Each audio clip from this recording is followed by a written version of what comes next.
I had a quick question, actually an email from a reader the other day who asked me, well, how do you decide which to use? They had read the post where I said, I was kind of walking away from Facebook and concentrating more on Twitter and Google+. And they asked me, well, how do you decide which to use?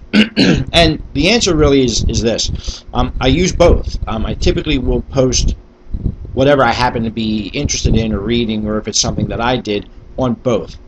The difference in how I use it, and it's almost a product of it's a forced use, is I use Twitter for short bursts. So really, if I see something that I read online, or if I'm standing in line and I'm looking at something on my phone and I think, hey, maybe you might be interested in this, I'll do a quick retweet or something like that. Whereas with Google+, I really use it, that's my long form. That's where I kind of get into a little bit more of a conversation where I'll ask you specific questions about or inside of the particular piece that I happen to be submitting for you to take a look at. So I'll try and drop some things for you to think about in Google+ along with the article, whereas using Twitter, it's really kind of just something that I'll just get out there and say, hey, you might be interested in this, figure it out for yourself, and put it out there. The way that you can use that in your line of work is really the same thing. If you're doing remodeling, for example, you can use Google+ or Facebook or however you want to do it to really embed questions or topics into your readers' minds and kind of get them to start thinking about their project and how you might fit into that project for them.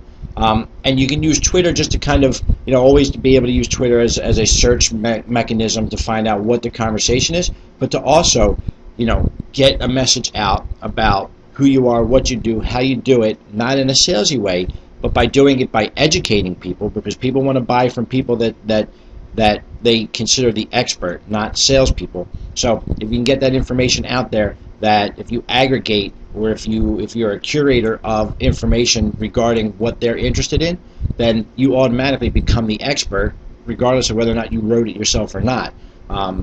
So that information that you put out on Twitter, you can just use as, hey, here's a bit of information for you to think about in your next project.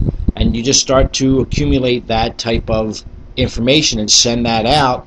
And over time, that's how people will recognize you as an expert in your field versus just a guy that comes out to their house and puts some nails in their wall.